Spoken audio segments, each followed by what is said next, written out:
A very good morning and welcome to NBS Breakfast Meeting. I am Victoria Bagayan, and at the top of our minds today is the Global Food Systems Summit that will take place in September 2021, two months and a half to go. Of course, we'll be having a lot of conversations around that. Of course, it will be convened by the UN Secretary General Antonio Guterres, and as part of the decade's action to achieving the Sustainable Development Goals. Food, healthier, more sustainable and equitable food systems is a key element that, of course, will help to achieve the 17 SDGs. And also, the government of Uganda did heed to this call and did promise that they will be taking appropriate actions to making sure that our food systems are in check and also contributing to the SDGs. Now, a lot of conversations and engagements will be taking place during this period of time as we prepare for the summit and with all the key actors in the food systems space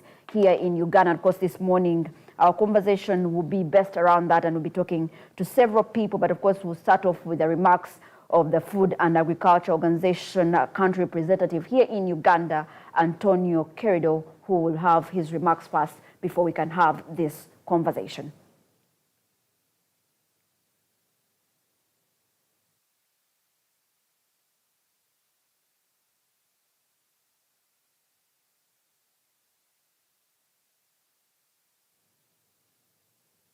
Thank you, Victoria, and thank you to all your viewers.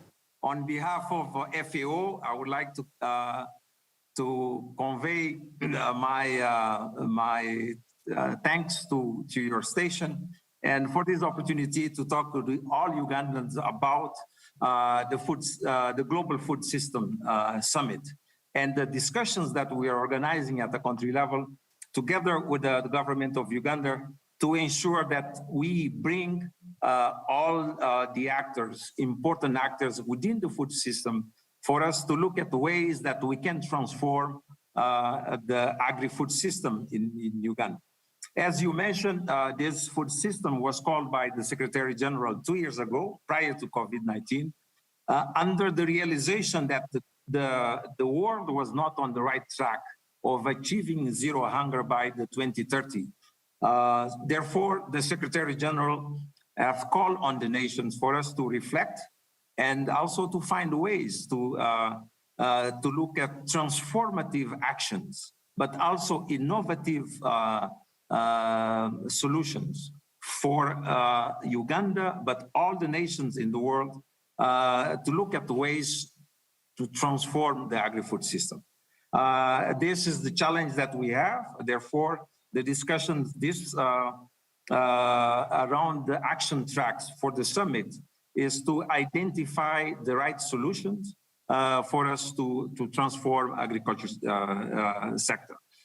One aspect of the food summit is how we create the access to everyone, how we ensure that food is available to all, but not only in terms of quantity, but also in terms of nutrition, but food that is safe.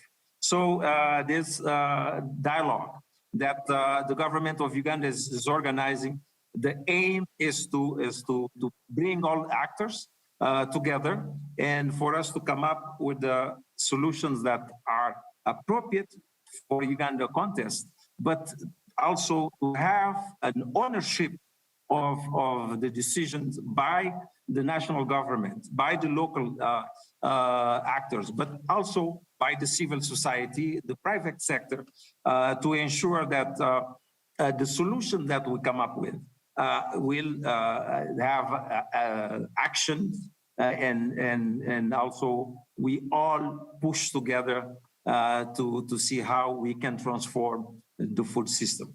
This implies that everything and everyone must change for us to have the transformation in the agriculture sector. We don't want only incremental change when it comes to food system.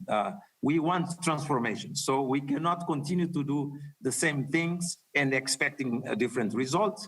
Therefore, we must transform and to ensure that we have food for everyone.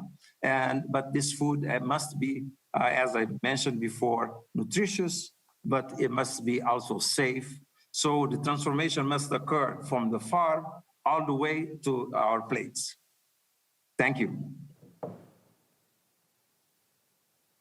Well, thank you so much, Mr. Antonio Keredo. He's the country representative in Uganda for the Food and Agriculture Organization. Before I let you go, what roles, especially, of course, we have to work together because that's what the summit is trying to achieve, to awaken the world and how we see what roles we need to play in making sure that we have appropriate but also healthy and sustainable food systems. What role do countries have to play in this so we can be able to achieve the SDGs?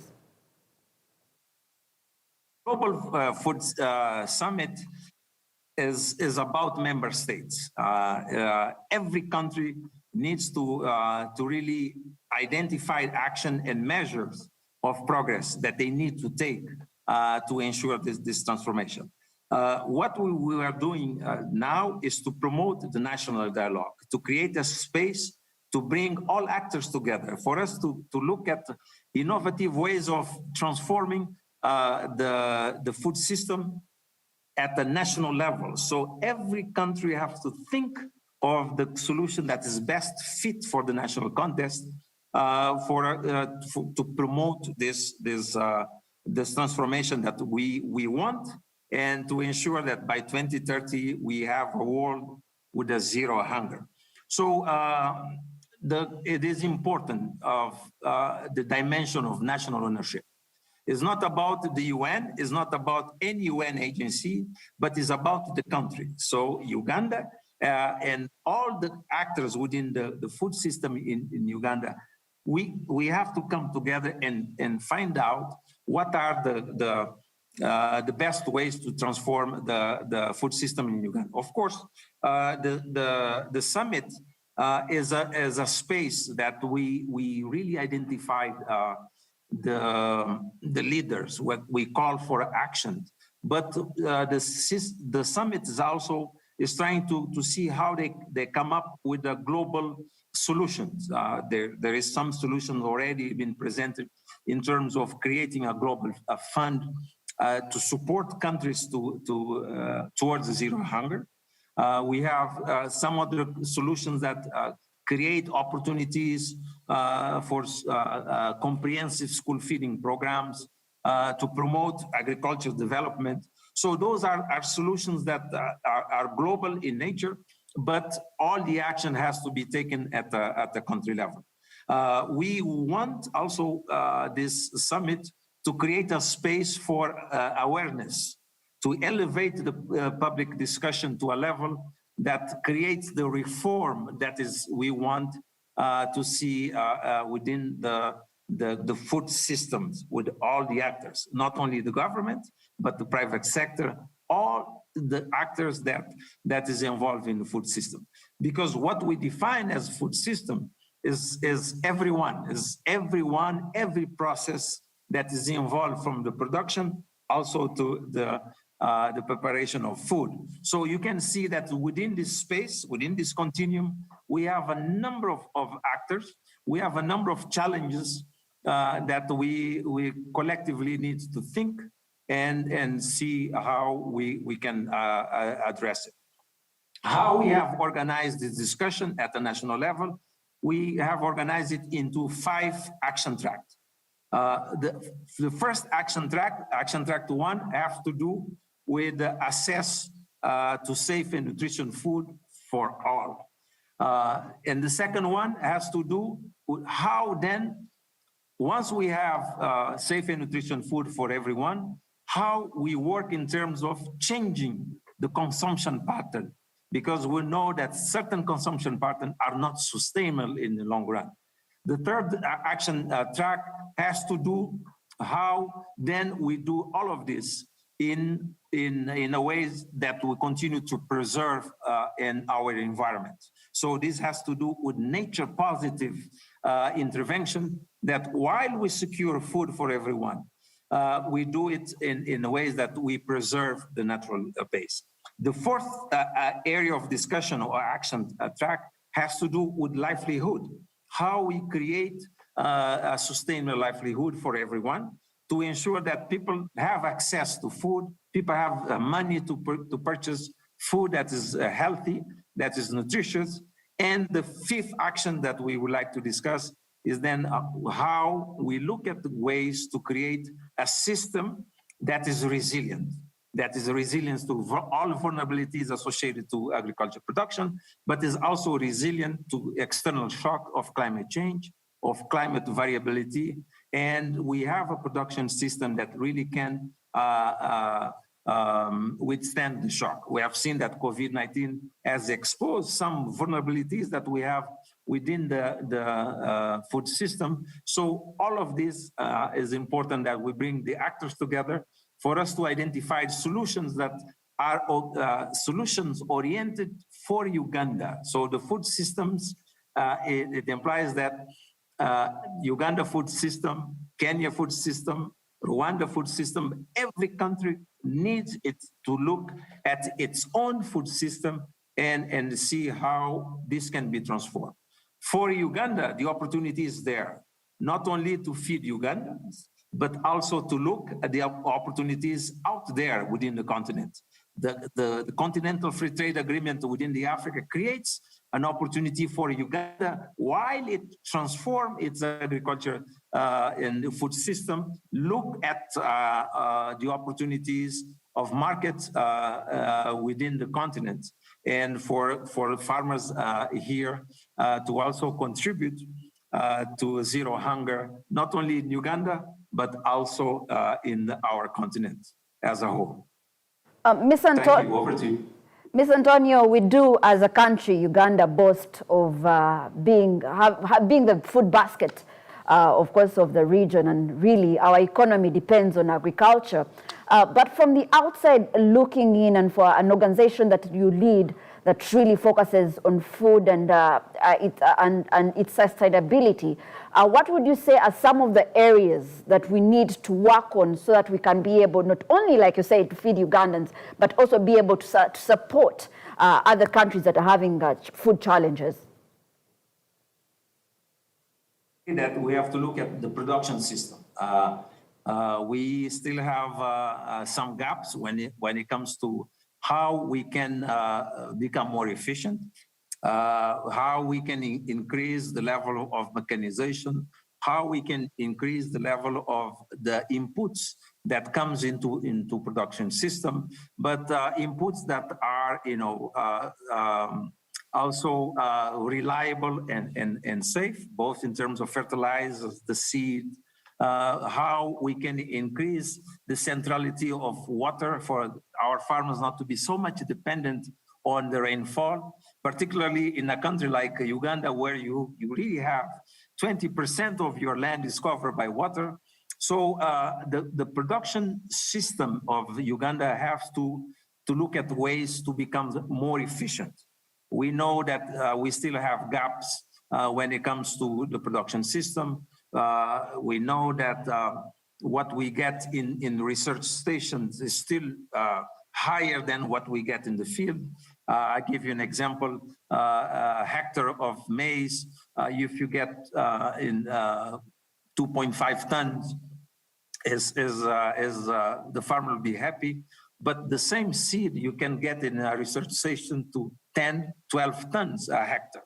So that means that we have to do a lot in terms of bridging this gap of production system. And if we do that, our agricultural production system becomes more efficient, definitely we have sufficient food, not to only to feed Uganda, but also to look at market elsewhere. Your country is already doing a lot when it comes to agriculture production. If you look at the foreign exchange that comes to the country, a large percentage of it comes from the agriculture sector. That means that we're doing a lot. But when we look at this export, they are mainly raw materials. So the challenge for Uganda in the next cycle of development that really is proposing agriculture industrialization is to see how we add value, how we add value to ensure that we get more prime return on whatever we produce, and this will definitely create an opportunity for us to reach other markets and for us to contribute to food security of the continent. Another challenge that we have within this is that how also we improve the quality. This is a challenge that we have associated with the safe and nutrition food. How the entire agri-food system of Uganda can do more to ensure that whatever we produce have the quality, not only for the internal market, but for all markets around the world. So the challenge of standards on the quality is important to ensure that our produce in Kenya, in Ethiopia, in Europe, has the quality that can match any other produce and can be competitive on the global market. So I look at these aspects in terms of production, but associated with the production, we have to invest more also in the extension to ensure that our farmers have the know-how, they have the skills to improve their production and also improve on the quality. So much. Over to you. Thank you so much, Mr. Antonio Corridor. He's the Food and Agriculture Organization country representative here in Uganda. Very important discussion we need to have in regards to food. Ms. Antonio, please stay around as I introduce my other colleagues that will be joining me in studio. I'll be talking to Edton Babu. He's a project manager, NPRPS Care International. Very good morning to you, sir. Thank you. And of course, online we'll be having the Commissioner for the Ministry of Gender, Labour and Social Development, Mr. Everest Tumwesije, who will be joining us to continue this conversation. We're talking about Mr. Babu, we're talking about the food summit, the food systems summit that will be taking place in September 2021. And we know CARE has a lot, and different actors really will be coming in to have this serious conversation, CARE being part of those. Tell us more about your role that you play, but also importantly, how have you facilitated the development of strong food systems here in the country? Yeah, thank you very much, moderator. I want to greet you, countrymen and women. I want to congratulate us as a country for participating in this Food Systems Global Summit. Indeed, CARE International has done a lot around the globe to save lives, to defeat poverty, and to achieve social justice. Particularly in Uganda, CARE International since 1969 has targeted the most vulnerable communities with a special focus on women and girls, and especially looking at how do we mitigate abuse against women and girls. Particularly for this Food Systems Summit, CARE International is the co-chair for Track 4, Equitable Livelihoods, that is ably chaired by Minister of Gender, Labour and Social Development. Our role as an organization is really to promote equity in livelihood, to ensure that the most vulnerable populations, especially the women and girls, are able to access good quality food. Over the time, the organization has invested resources in communities to promote, for instance, saving groups as a vehicle of organizing the most vulnerable women and girls to be able to save money and participate in promoting food justice, but also in direct livelihood interventions such as agribusiness management, in promoting social justice, because one of the key issues that affects our food livelihood system are social norms. The social norms that are not supportive, especially of women, to participate. Most women do not own factors of production, such as land. Even accessing capital becomes a challenge, whereas most women put in a lot of energy in producing Sometimes in some cultures, it's the man that takes control. So as Care International, we create programs that promote awareness, that create awareness around working together to access factors of production, but also equitable access to finance. When we talk about financial inclusion, how do we ensure the marginalized, the women, the girls, are able to access finance that can help them to do equitable livelihood? Care International also participates in climate justice, trying to ensure that we have sustainable ecosystems that can produce food for all, but also looking at the vulnerable segments of society, such as the refugees, looking at the Batwa, looking at areas like Karamoja that have drought.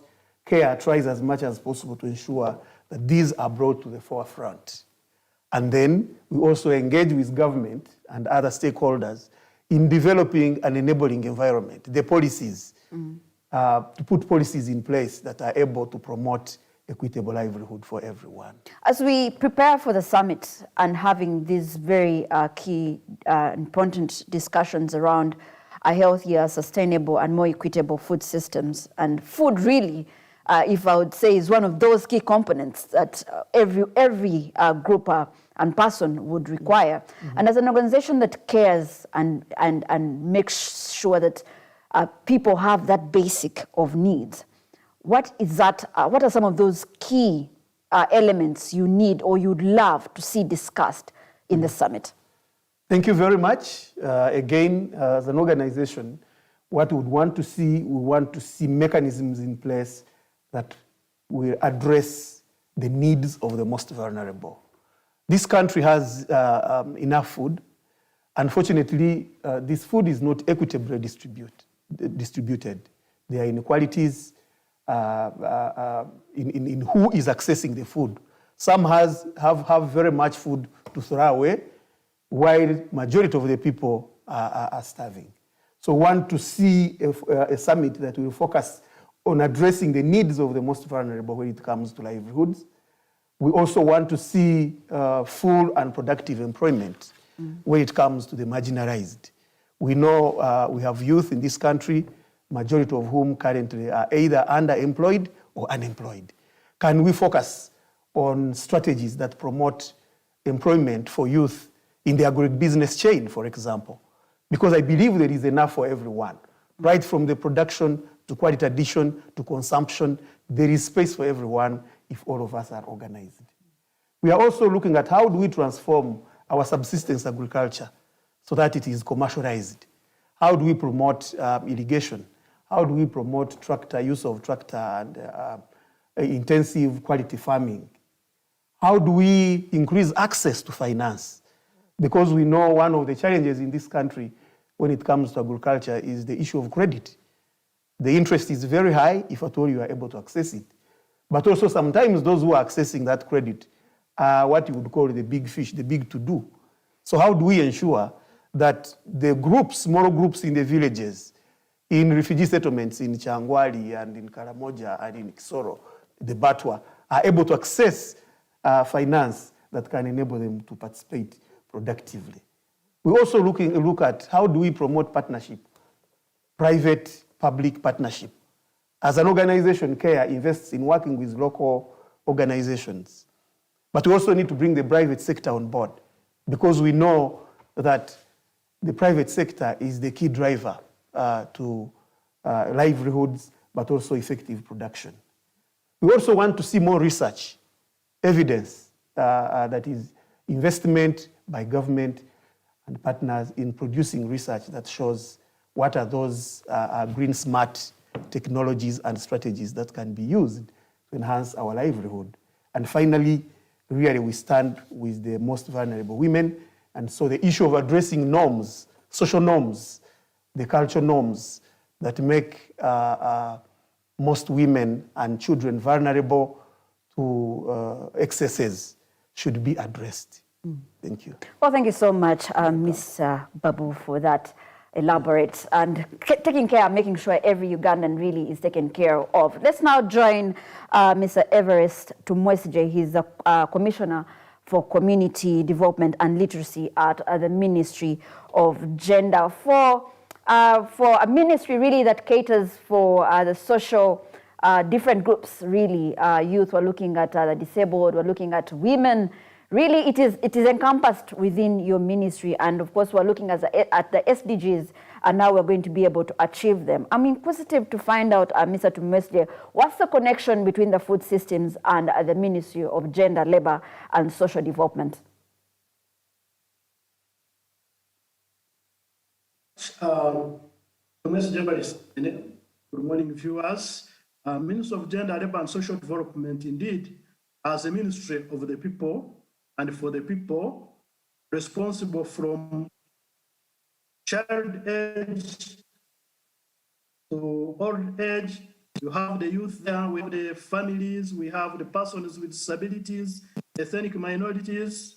Ours is to ensure that the livelihoods are equitably accessed, and where there is inequality, we put in place measures to empower and uplift the standards of these vulnerable groups. Therefore, Ministry of Gender is a key actor in the Food Systems Summit. And the strengthening of the Food Systems Summit is our cardinal goal, so that our marginalized groups also benefit from the development of the country and of the globe. Thank you. Since you really interact with most of the vulnerable groups in the country, on a scale of 1 to 10, or the different challenges that they face, where would you place food in that bracket? At what extent is food a problem for them? You will realize that most of our target group are below the poverty line.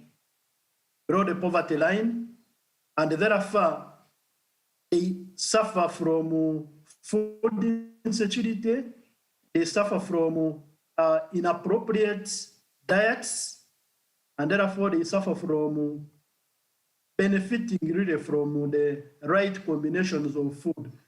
And these are the people we would like to focus on, because Uganda and the world as a whole, the future is on the children. The future belongs to the children, to the youth.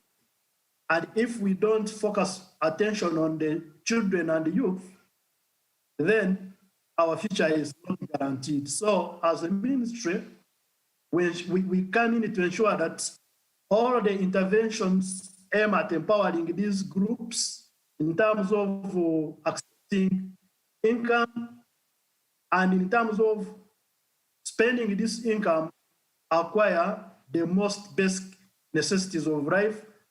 Food is number one of those. Before I let you go, these conversations really can only be had if we're talking to them and having engagements and talking to the people who will say are the most vulnerable. What is the plan to engage them? What's the schedule of the regional and the national dialogues that we're going to be having with especially the most vulnerable as we prepare for the summit to present some of these issues that affect them? Yes, thank you very much. Ministry of Gender, Labour and Social Development has a machinery to reach out to the last persons through the structures, especially through the community development officers and other community-based informal groups. Our cardinal role is to mobilize and empower these groups. Our other cardinal role is to ensure that through media engagement, traditional modes of mobilization, we create awareness and we reach out to these vulnerable groups. And also in our plans, we have programs designed specifically to uplift and empower these vulnerable groups. The famous Youth Livelihood Program, the Uganda Women Entrepreneurship Program, we have safe and decent jobs. We have programs to promote youth and children. All of those programs and a special grant for persons with disabilities are all geared towards empowering these groups and linking them to the mainstream developments. Well, thank you so much, Mr. Tumwesje Everest. He's a Commissioner, Development and Literacy at the Ministry of Gender. We shall be continuing having different engagements with him as he's online. But then now let me turn to Ms. Antonio.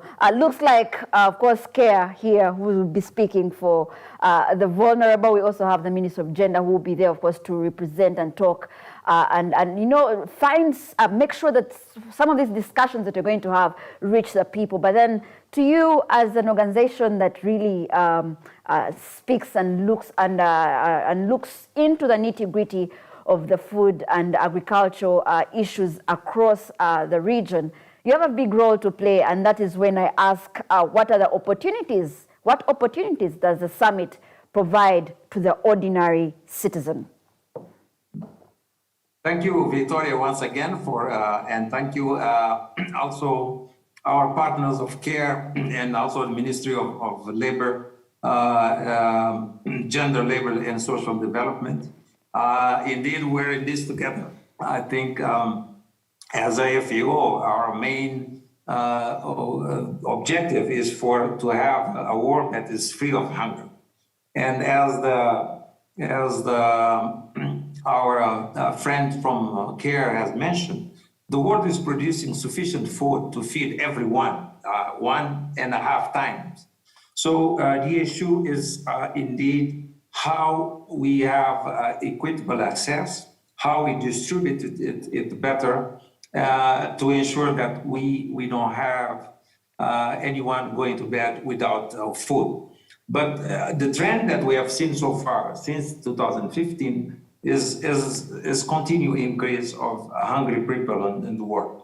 And we now have over 800 million people going to bed without a meal, which is worrisome. And particularly in our continent, where we do have, in terms of natural resource for agricultural production, is a paradox for us to still have the hungry people. So the summit looked at bold ways for us to come up with a solution. And already we have a number of discussions that are pointing out how the outcome of this solution, this summit, should really look for a world that has a zero hunger. How we can democratize the precision agriculture technology. How we ensure that at the country level, we have a social protection system that can help the hunger and can really step in when we have situation of food insecurity. I've seen Uganda now is going for a cash transfer during this lockdown time, but we also need a system that is in place that really helps to address the challenge that may arise for any shock. I think another aspect that the summit can contribute is to see how we create a catalytic fund for small, medium enterprises to transform food system. Another area that we can believe that the summit can make a difference on the small farmers is to how we look at the access to energy. Access to clean energy is important for us to ensure that within the food system, energy can come to help in terms of value addition, but also how we can scale up the cold chain technology. We know that the food loss in Uganda and in Africa is quite high. This is due mainly because energy is still expensive, is still not everywhere. And then we have losses that is particularly on the vegetables and fruits are quite high, more than 40%. On the cereals, they're around 12 to 14%. So food waste and food loss is also an important aspect in terms of the transformation of agriculture, of food system. When we look at the access of nutrition food, I think here one way that the summit can really make a difference is to ensure that we have a comprehensive school feeding program in every country. We have seen the levels of stunting in Uganda, 29%, which means that 1 in every 3 kids in Uganda, their development is compromised. So we have to look at ways to ensure that children at the school age, they do have access to food that is nutritious, and this is really guaranteed by the state. And this is one thing that we would like to push through every country in the world, to have a comprehensive school feeding program. I would like to point out here that all developed countries, including the United States, in all European countries, they do have a school feeding program, because they ensure that at least those in school age, in school, they have access to food that is nutrition. Another dimension of that, we think that the summit can really contribute to everyone, including the poor, is to have access to food that is safe. I think this is critical, that we continue to insist that the quality of food that we produce, the quality of food that is in our market, not only from aflatoxins, but also in terms of pesticide residues, we ensure that we have a system of quality control, a system that is in place to ensure that all food that we consume in Uganda and elsewhere is safe. This creates additional challenge to see how then we promote investment to attract the private sector, but also create the social or corporate responsibilities for those companies that produce food for all of us, and for the farmers that produce food for all of us, to ensure that they look at food safety as an important component, and they also contribute to ensure that every food that is in the market that we go and buy is safe for consumption, because we know that if it's not, the health ministry and the public as a whole will have to pay the price when it comes to the health of the Ugandans. So it is a continuum, and we believe that this global summit is an opportunity for us to wake up the world, to ensure that we look at food security as an important human right, as a right that we all should have to go free of hunger. And we believe that a country like Uganda and our world have the resources to ensure that everyone has a food, but a food that is nutritious, a food that is balanced in terms of for our diet, a food that is safe. This creates an opportunity, as you have seen, from the production to market, for us also to have a sector that is vibrant, because we see in food system an opportunity for the sustainable development of Uganda and for the sustainable development of our continent and the world. Over to you, Victoria.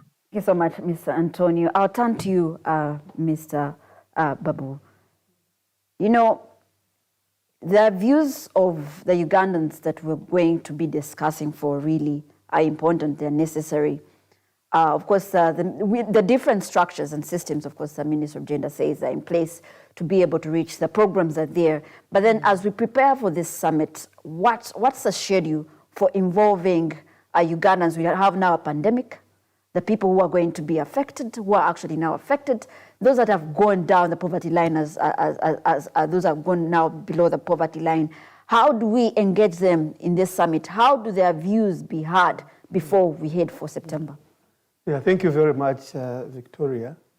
That is a very important question because indeed the theme of this summit is leave no one behind, especially those that are affected. Because of the pandemic, it was not possible, for example, to have physical engagement with all the segments. However, working with the government of Uganda under the leadership of Office of Prime Minister and the National Planning Authority, and specifically the Ministry of Gender, we have utilized the structures to ensure that we reach everyone wherever they are. And so the arrangement has been that for all the tracks, each track is going to be identifying the key stakeholders and then have a structured way of picking their views. So we've worked with the District Community Development Office. We've worked with the Uganda National Farmers Association. We've worked with the civil society organizations and the private sector to identify people in clusters that can be engaged virtually online. And so yesterday is when we launched the track 4 regional dialogues.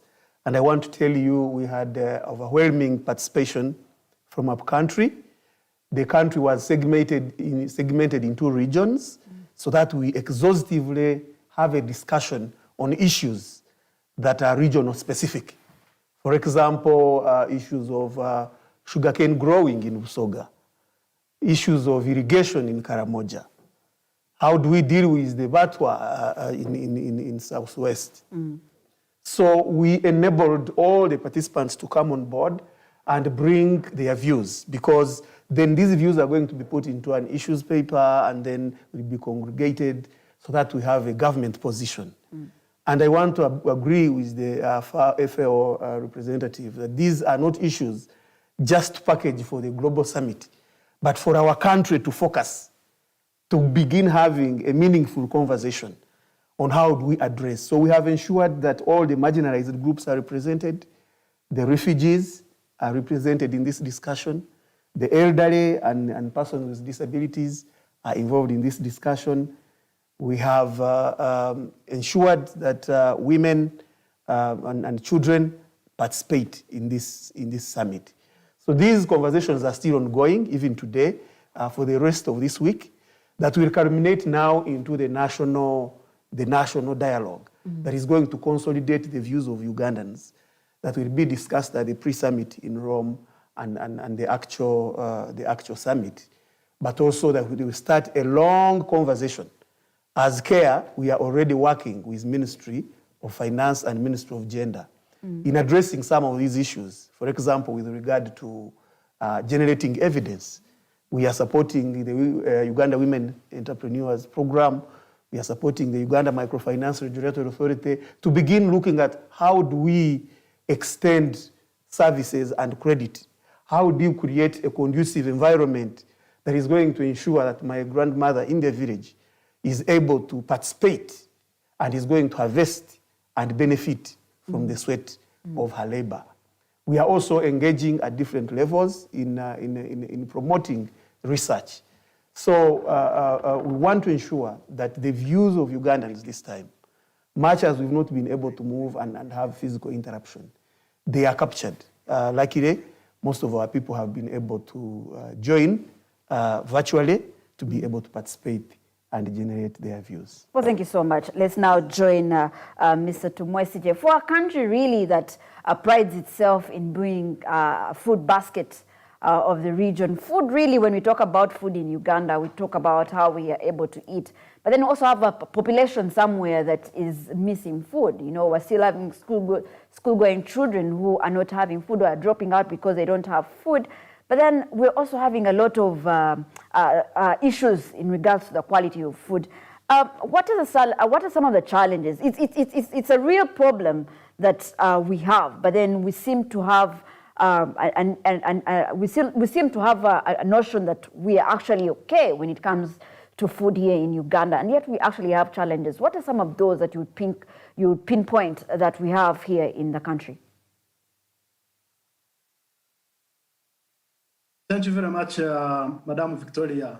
Indeed, when you look at the Gini coefficient of Uganda, we still have more inequalities and iniquities and power imbalances. It is, if you look at a juxtaposition of those who have land, those who don't have land, especially when you look at the ethnic minorities like the Batwa, who are landless, who depend on begging as a form of livelihood, who do not have skills, formal skills, because the education levels are low. That is the challenge. Look at the issue to do with gender imbalances. The gender imbalances, women who most of their time they are the producers of this food.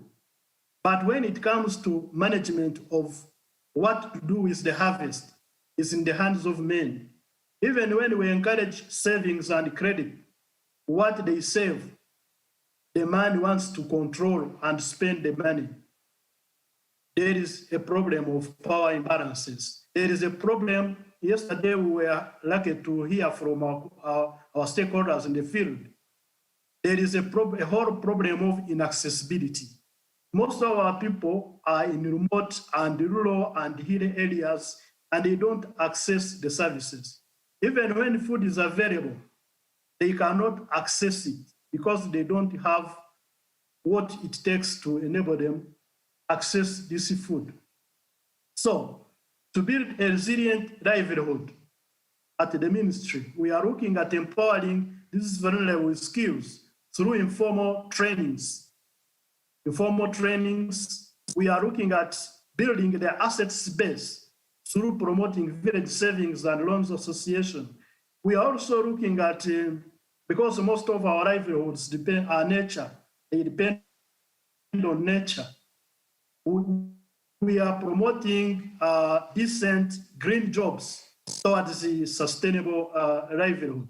So, and we are ensuring that gender-based violence in homes, in families, most of which affect the girl child, are minimized through a number of interventions and awareness programs in partnership with our stakeholders, including Care International.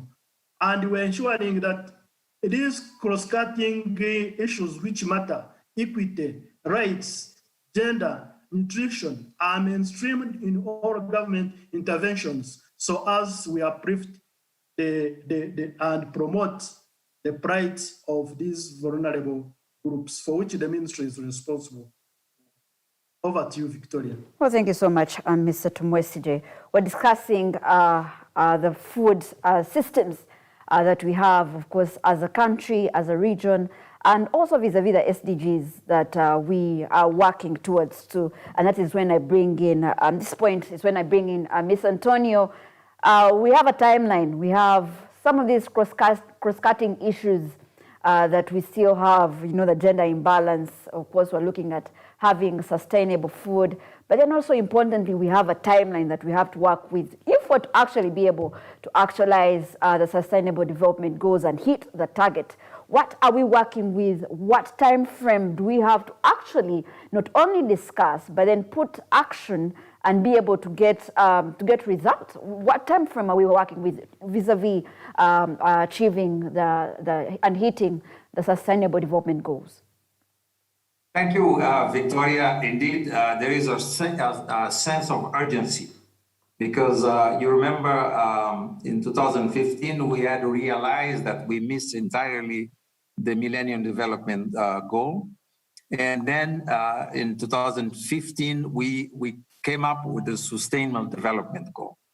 On the Sustainable Development Goal, number 2, really has as a target to achieve a zero hunger world by 2030. So our timeline is by 2030 collectively for us to have a world that is free of hunger. So there is a sense of urgency. And we need to work with all nations to ensure that we put in place actions and solutions that are really address this urgency, how we can have a sustainable food production, food for all, by 2030. For now, until this end of the agenda of the sustainable development, we need to put in place these actions to achieve. Therefore, these goals is important. And my friend from CARE has described all the stage until the summit, but important is the after summit, how we organize ourselves, all the actors that we have mentioned so far, to see what will be our roles and responsibilities to ensure that we achieve this goal of a zero hunger world within the time frame that we still have. So we're looking at 5 years, 10 years span that we're already in 2021. So by 2030, for us to really have worked towards the transformation that we want to see in food system. For this to happen, I think important is to have the commitment of the governments, the commitment of all actors within the food system, and for our practice really to match what we preach. So it is important that we work together. In this process, it is important that we also continue to be respectful of the national context, respectful of the food culture, but also respectful of the world, the production system as a whole. We do recognize that it's a complex situation. Producing food at a global scale and distributing food, leaving no one behind, is a complex endeavor that requires the participation of multi-stakeholder in this process. And we know that food production is also a risky business. We have so many challenges that has to do with the climate, with the pests and diseases, with inputs. So it requires understanding of this complexity for us to achieve this goal within the timeline. We have also to embrace what we call the multi-stakeholder inclusiveness. We have seen that it's from farmers all the way to the market, the actors are diverse. So we have to be inclusive and identify what are their roles, what is the role of the government to ensure that they work and within this link. And then just to conclude, and we have to build trust. We have to build trust between the public and the private sector, and we have to build trust between all this and the consumer, because important to food, access to food is also food safety. I believe that we can do this. We still have a couple of years ahead of us, but let's think of it in a very transformative manner to achieve a world that is free of hunger. From that, commitment and mindset change, back to you, Mr. Babu, as we conclude. Even though we introduce these programs and we bring them to the people, we educate them, we get their feedback, if they are not committed, because the programs are to improve the food systems, but they are going to be the farmers, they're the ones who are going to be handling the production process. What work do we have to do? What workout is cut out for us for mindset change as we conclude, and also your last remarks? Yeah, thank you very much, Victoria. Indeed, mindset change is very important, especially for our people. So we must be committed to producing a conducive environment that is going to do continuous education. We rely on you people in the media, for example, to pass on some of this information. We must also invest in education of especially women and girls, because one of the inhibiting factors, again, is underdeveloped human capital or illiteracy. So we must take our universal primary education program very seriously. We must invest in programs that are going to ensure that the less marginalized are brought to the fore. because we know that our country, 56% is on subsistence agriculture. That's where our people depend. And so how do we put people in groups? Because I imagine working together is a very, very important critical element. How do we catalyze and recalibrate some of these government programs so that they are able to effectively reach the people? Very good programs if you look at them over time, like Ntandikwa. Right now we have Emyoga. You have had government significantly investing in circles. How do we ensure that in addition to the capital or the money that, for example, we are going to give, we are investing in education. We are investing in skilling. We are giving enough skills. Because without skills, probably that's why some of the youth will get money through these groups and they will share it. So how do we invest in skills? And for organizations like Care International that have over time worked with those vulnerable communities, we are open to discussion. We are open to engagement with the private sector, with the farmers groups, and with government of Uganda to be able to see how we reach the last mile. And that is the woman in the village. How do we transform these policies we make at national level into practical steps, individual steps at grassroots level? So I want to appreciate, as I conclude, the opportunity that was given by government of Uganda to Care International to be the co-chair so that we extend this mandate. I want to congratulate Ministry of Gender that has chaired this session very well. Dr. Agri Chibenge, our country director, Mr. Gabazira Apollo, have all worked with the team at the Secretariat to ensure that this goes on. And as CARE, we commit that this is just the start. We are in this for a long haul.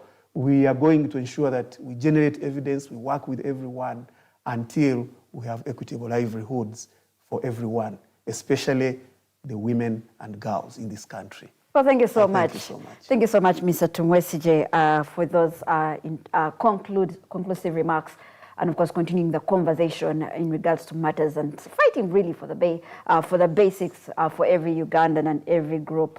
Let's now join Mr. Everest Tumwesije for your last concluding remarks as we prepare for the summit in September, and also vis-a-vis what we're supposed to achieve. The ministries really are the ones who are in charge of the monies. We know, of course, agriculture and agro-industrialization and regional development, which are where some of these programs, of course, lie in our budgetary allocations, came in fourth place, really getting really good monies. What, as ministries, do you really have to do? What are your commitments to making sure that we actually are able to hit this target? Thank you very much, Victoria. At the ministry, both the technical and political managements are committed in a partnership with stakeholders to continue ensuring that the development we are looking at is people-centered. We are committed to ensuring that the social protection measures and initiatives are strengthened. We are committed to ensuring that all of the interventions are geared towards creating decent, green, and productive employment, especially for the youth who are unemployed. We are also mindful that for all of this to happen, the families must be strengthened, the cultures must be harnessed productively, and we draw on the indigenous knowledge and resources to increase food production and also promote nutrition security. And as a ministry responsible for community mobilization and empowerment and gender mainstreaming and social protection, in partnership with our stakeholders, we put at the center of development this common person, the marginalized person, most especially women, girls, boys and children, and most not forget the ethnic minorities in our country, whose plight is still glaring, especially the Batwa in southwestern Uganda. Thank you. Thank you so much, Mr. Everest Tumwesije. He's a commissioner in charge of community development and literacy at the Ministry of Gender. This morning, I also had Mr. Edton Babu and Diabahika. He's project manager of NPRPS at CARE International, and not forgetting Mr. Antonio Querido, who is the Food and Agriculture Organization country representative here in Uganda. Our 2030 agenda is to have a zero hunger world. But of course, with some challenges like gender imbalances, power imbalances, and some missing gaps that we need to have some of these very important conversations if we're able to actually have a zero hunger world, but also importantly, to make sure that we hit the target of having healthier, sustainable, and equitable food systems across the world. One of the commitments that did, of course, as a country, Uganda, we did commit to and said we will be able to contribute to hitting this. Victoria Bagaya has been my name. I've been the host this morning, but let's now connect to an earlier recorded event at the Ministry of Finance when, of course, the State Minister was handing over office to the predecessor. Take a look. There are a number of meetings where we have agreed to identify what constitutes a breach of the COVID regulations by Ministry of Health. There are about 20 of them, and I think I did send the summary in a matrix form to you, ministers, in my brief to you. And also, what kind of penalties and who pays the penalties. We also put that